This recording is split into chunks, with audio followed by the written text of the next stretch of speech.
Cuando vimos la casa por primera vez, parecía el lugar ideal para comenzar una nueva vida. Un barrio tranquilo, con jardines bien cuidados, paz y tranquilidad. Para un escritor como yo, esto era una bendición. Mi esposa, Elvira, nuestros 2 hijos, Carlos y Ana, y yo nos mudamos a esta casa en las afueras de la ciudad en busca de calma e inspiración. La casa era vieja, pero estaba bien conservada. Estaba en una pequeña colina rodeada de árboles densos que daban una sensación de aislamiento. A primera vista, la casa parecía simplemente ordinaria, pero con el tiempo empecé a notar algunas rarezas. Elvira también comenzó a notar cosas extrañas. Dijo que sentía que alguien nos observaba, especialmente por la noche. Pensé que era solo el estrés de la mudanza y la adaptación al nuevo lugar. Pero los niños también empezaron a quejarse. Carlos decía que veía sombras extrañas en su habitación, y Ana escuchaba a alguien susurrar su nombre. Una noche, cuando me quedé solo en casa, decidí inspeccionar el sótano. La vieja escalera crujía bajo mis pies y había un olor a moho en el aire. En una esquina del sótano encontré una caja antigua. Dentro había fotos viejas y rollos de película. En las fotos aparecían personas que supuse eran los antiguos inquilinos de la casa. Sus rostros estaban distorsionados por el miedo y sus ojos mostraban un dolor inexpresable. Decidí mostrarle las fotos a Elvira, pero estaba demasiado asustada para siquiera mirarlas. Empezamos a investigar sobre la casa y su pasado. Descubrimos que todos los anteriores inquilinos de esa casa habían muerto en circunstancias extrañas. Cada familia que vivió allí desapareció o murió, dejando solo huellas misteriosas e historias aterradoras. Nuestra curiosidad se convirtió en una verdadera obsesión.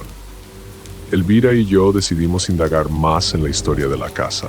En la biblioteca local encontramos periódicos y archivos antiguos con artículos sobre los malos eventos que ocurrieron allí. Cada artículo contaba la historia de una familia que se mudó a nuestra casa y las circunstancias misteriosas de su muerte. El primer caso ocurrió en los años 60. La familia Rodríguez. El padre, la madre y 3 hijos. Todos fueron encontrados en su dormitorio. La policía atribuyó esto a una fuga de gas, pero los vecinos hablaban de sonidos extraños y luces provenientes de la casa la noche anterior a su muerte. Luego estaba la familia Pineda, que vivió allí en los años 80. Desaparecieron sin dejar rastro. Su casa fue encontrada vacía, sin señales de lucha. Lo único que quedó fueron misteriosas marcas en las paredes, como si alguien hubiera dejado notas que no se podían descifrar. El caso más reciente fue el de la familia García, que se mudó allí en los años 2000. También desaparecieron en circunstancias extrañas. Sus cuerpos fueron encontrados en el bosque cercano, pero las causas de su muerte nunca se establecieron. La policía cerró el caso llamándolo un accidente, pero los lugareños susurraban sobre una maldición. Empezamos a entender que todos estos casos no eran solo coincidencias. La maldición de la casa era real y afectaba a todos los que decidían vivir allí. Decidí revisar los antiguos rollos de película que encontré en el sótano, con la esperanza de encontrar alguna pista. Por la noche, cuando los niños ya dormían, puse uno de los rollos en el viejo proyector que también encontré en el baúl. En la pantalla aparecieron imágenes de los antiguos inquilinos, sus días ordinarios, celebraciones, paseos, cenas familiares. Pero a medida que avanzaba la película, las imágenes se volvían más siniestras. Las caras de las personas cambiaban, sus expresiones se volvían distorsionadas y asustadas. Las últimas imágenes de cada rollo mostraban la misma escena. Una figura oscura en la esquina de la habitación, inmóvil y observándolos. Estas películas nos aterrorizaron. Comprendimos que esta figura oscura era la causa de todas las muertes y desapariciones. Estaba vinculada a la casa y su presencia se sentía en cada rincón. Elvira insistió en que nos fuéramos de inmediato, pero yo estaba decidido a resolver esto hasta el final. Al día siguiente, encontré una habitación oculta en la casa de la que no sabía antes. Estaba escondida detrás de un panel en el sótano. Dentro solo había una cosa: un diario antiguo escrito en español. El diario describía eventos que ocurrieron en la casa mucho antes de que se convirtiera en habitable. El autor, al parecer, era un propietario anterior que describía su encuentro con una fuerza oscura que habitaba la casa. El diario contaba la historia de un hombre llamado Diego, que construyó esta casa en los años 30. Estaba obsesionado con la idea de comunicarse con el más allá y realizó muchos rituales tratando de invocar espíritus. Finalmente lo logró, pero convocó algo mucho más siniestro de lo que esperaba. El espíritu que invocó resultó ser un demonio y comenzó a perseguir a Diego y a todos los que vivieron en la casa después de él. La historia de Diego se convirtió en la clave para desentrañar el misterio de la casa. Entendimos que la única manera de detener la maldición era deshacernos del demonio que estaba vinculado a la casa. Comenzamos a buscar formas de exorcismo y protección, con la esperanza de poder salvarnos a nosotros mismos y a nuestra familia del mismo destino que sufrieron los inquilinos anteriores. Cada día la situación se volvía más tensa. El espíritu del que Diego hablaba en su diario comenzó a manifestarse de manera más agresiva. Las noches en la casa se convirtieron en una verdadera pesadilla. Al principio eran fenómenos apenas perceptibles, susurros y crujidos, pero pronto se convirtieron en algo más aterrador. Una noche, cuando todos dormíamos, la luz de la casa se apagó de repente. Me desperté por los gritos de Ana. Su habitación estaba oscura, pero vi claramente cómo estaba sentada en la cama, temblando de miedo. En la esquina de la habitación, vi la misma figura oscura que habíamos visto en las películas. Corrí hacia mi hija, la tomé en brazos y salí corriendo de la habitación. Nos reunimos todos en la sala y traté de calmar a los niños mientras Elvira llamaba a la policía. La policía llegó rápidamente, pero no encontró nada sospechoso. Dijeron que podría haber sido una falla en la red eléctrica o nuestra imaginación, pero sabíamos que no era así. Al día siguiente decidimos realizar un ritual de limpieza en la casa. Invitamos a un sacerdote que accedió a realizar el exorcismo. El sacerdote era un hombre mayor con un rostro amable y una fe fuerte. Comenzó el ritual rociando las paredes con agua bendita y recitando oraciones. Pero a medida que el ritual avanzaba, la casa comenzó a temblar literalmente. Una pesadez insoportable llenó el aire, como si la casa se resistiera al exorcismo. El sacerdote se detuvo de repente. Su rostro se puso pálido. Dijo que sentía la presencia de una fuerza fuerte y maligna que no podía exorcizar solo. Nos aconsejó que dejáramos la casa inmediatamente y no regresáramos hasta encontrar un medio más poderoso para el exorcismo. Decidimos seguir su consejo y nos mudamos temporalmente con unos parientes. Pero incluso estando lejos de la casa, no podíamos deshacernos de la sensación de que algo andaba mal. Los niños comenzaron a enfermarse con frecuencia. Elvira tuvo ataques de pánico y yo sufría de insomnio y pesadillas. Una noche de insomnio decidí leer nuevamente el diario de Diego. En él se decía que el demonio que habitaba la casa estaba vinculado a ciertos objetos utilizados en los rituales. Si esos objetos se encontraban y destruían, el demonio perdería su poder y desaparecería. A la mañana siguiente regresé a la casa en busca de esos objetos. En el sótano encontré un viejo armario lleno de varios artefactos, velas, amuletos, libros antiguos. Entre ellos encontré un objeto que llamó mi atención, una cruz antigua cubierta de símbolos extraños. Decidí que esto podría ser la clave para resolver el misterio. Tomé la cruz y fui a la iglesia más cercana. Al sacerdote, que nos había ayudado anteriormente, accedió a verla. Dijo que esa cruz había sido utilizada en rituales oscuros y que debía ser destruida. Propuso realizar un ritual especial de purificación y destrucción de la cruz. Por la noche nos reunimos en la iglesia. El sacerdote comenzó el ritual leyendo oraciones y rociando la cruz con agua bendita. En ese momento la cruz empezó a arder y desintegrarse. Regresamos a casa con la esperanza de que la pesadilla finalmente hubiera terminado. Pero en el fondo sabíamos que esto era solo una tregua temporal. El demonio había sido expulsado, pero su presencia aún se sentía en la casa. Decidimos no tentar al destino y empezamos a buscar un nuevo lugar para vivir. A pesar del ritual y la tregua temporal, la casa no dejaba de asustarnos. Decidimos que mientras no encontráramos un nuevo hogar, debíamos inspeccionar minuciosamente cada rincón de nuestra casa y asegurarnos de que no quedaran más objetos peligrosos o señales de la presencia del demonio. Al día siguiente, cuando los niños estaban en la escuela y Elvira en el trabajo, decidí continuar la búsqueda. Empecé por el sótano, donde ya había encontrado el baúl y los artefactos. Al caminar por el espacio oscuro y húmedo, noté que una de las paredes parecía extraña. Era un poco más gruesa que las demás y tenía marcas, como si alguien hubiera intentado abrirla recientemente. Esto me inquietó y decidí averiguar qué había detrás de esa pared. Tomé un martillo y empecé a desmontar los ladrillos lentamente. Después de unos minutos conseguí hacer una abertura lo suficientemente grande para pasar.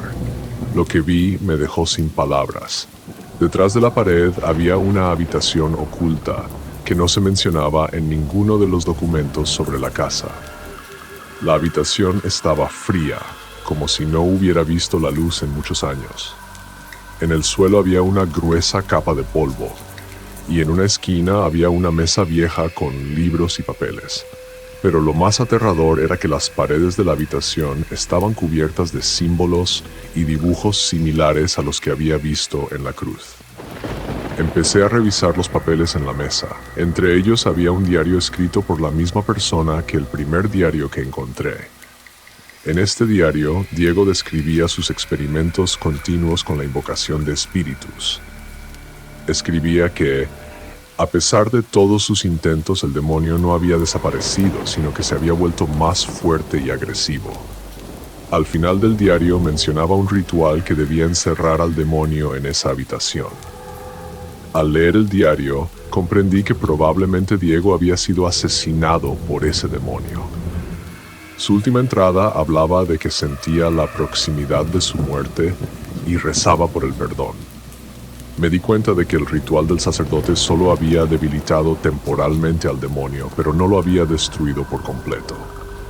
Todavía estaba allí, encerrado en esa habitación. Salí rápidamente de la habitación y subí. Necesitaba contarle a Elvira sobre esto y encontrar una forma de deshacernos del demonio definitivamente. Pero mientras intentaba asimilar la información que había encontrado, en la casa empezaron a suceder cosas extrañas de nuevo. Por la noche, cuando Elvira y los niños regresaron a casa, les conté sobre mi descubrimiento. Elvira estaba horrorizada. Comprendimos que, incluso después del ritual del sacerdote, el demonio todavía estaba en la casa. Nuestros temores se confirmaron cuando los fenómenos extraños comenzaron a ocurrir con más fuerza. Esa noche decidimos dormir en una habitación para estar juntos en caso de que algo sucediera. Alrededor de la medianoche, la casa comenzó a temblar de nuevo. Sonidos de pasos, crujidos y voces extrañas llenaban el aire. De repente, Ana comenzó a gritar, señalando una esquina de la habitación. Allí, en la penumbra, estaba la misma figura oscura. Agarré el objeto más cercano y lo arrojé hacia la figura, pero pasó a través de ella como si fuera humo. Decidimos salir de la casa inmediatamente. Recogiendo solo lo más necesario, salimos corriendo y fuimos a la casa de unos amigos que vivían cerca. Al día siguiente regresé solo a la casa para recoger las cosas restantes. La casa estaba vacía y silenciosa, pero sentía la presencia de algo siniestro. Cuando pasaba por la habitación oculta, la puerta se cerró de golpe ante mí. Dentro escuché susurros y llantos. Reuní todas mis fuerzas y abrí la puerta. En el suelo de la habitación estaban las viejas fotografías que había encontrado antes, pero ahora tenían nuevas imágenes, nuestra familia, con rostros distorsionados por el horror. Era una señal clara de que el demonio seguía persiguiéndonos. Al regresar con nuestros amigos, contacté al sacerdote que ya nos había ayudado. Nos aconsejó encontrar a un especialista en exorcismos con experiencia en tratar con tales demonios. Encontré a una persona así, el padre Gutiérrez, conocido por sus exorcismos exitosos. El padre Gutiérrez llegó al día siguiente. Era un hombre alto y fuerte, con una mirada profunda y penetrante. Dijo que este demonio era muy poderoso y que no sería fácil expulsarlo. Comenzamos a prepararnos para el ritual que debía realizarse por la noche, cuando el demonio estaba más activo. La noche del ritual nos reunimos en la sala de estar. El padre Gutiérrez colocó velas y comenzó a leer oraciones. Rociaba la casa con agua bendita y realizaba el ritual de purificación. El demonio empezó a manifestarse con nueva fuerza. Sonidos, susurros, sombras, todo se intensificó. Pero el padre Gutiérrez no se rindió. Continuó leyendo oraciones a pesar de la presión y el miedo. En un momento dado, me pareció que las paredes de la casa comenzaban a moverse. La figura oscura apareció en una esquina de la habitación y se dirigió hacia nosotros. Pero el padre Gutiérrez no dejó de recitar el ritual. Levantó la cruz y comenzó a pronunciar en voz alta las palabras de expulsión. El demonio empezó a perder su forma, sus contornos se volvieron cada vez más borrosos. De repente, con un rugido espantoso, la figura desapareció y la casa se quedó en silencio. Todos nos quedamos en silencio, temiendo creer que era el final. El padre Gutiérrez dijo que el demonio había sido expulsado, pero nos advirtió que la casa seguía siendo un lugar peligroso. Nos aconsejó que la abandonáramos lo antes posible y no regresáramos.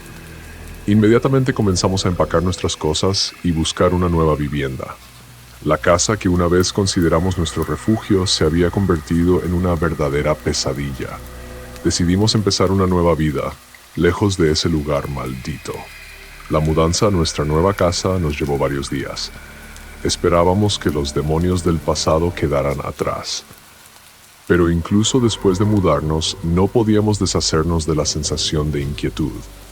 Las noches eran inquietas y cualquier ruido nos provocaba pánico. Por más tonto que suene, entendí que necesitaba regresar a esa casa y hacer todo lo posible para que nadie más enfrentara algo similar. Comprendí que nuestra historia aún no había terminado. Necesitábamos destruir todas las huellas de la maldición para que no pudiera dañar a nadie más. Volver a la vieja casa fue una decisión difícil. Sabíamos que nos enfrentábamos a un gran riesgo, pero no teníamos otra opción. Llegamos de noche para no atraer la atención. El padre Gutiérrez accedió a ayudarnos en esta tarea. Entramos en la casa y de inmediato sentimos la pesadez y el frío. El padre Gutiérrez comenzó a rezar mientras nosotros buscábamos artefactos. Encontramos libros antiguos, amuletos y otros objetos relacionados con los rituales de Diego. Los reunimos en un montón y los llevamos al patio. El padre Gutiérrez realizó el último ritual de purificación y quemó todos los objetos. El fuego brilló intensamente. Esto fue el final. Después de destruir los artefactos y expulsar al demonio definitivamente, la vida comenzó a mejorar gradualmente. Nos mudamos a una nueva casa, lejos de ese lugar maldito.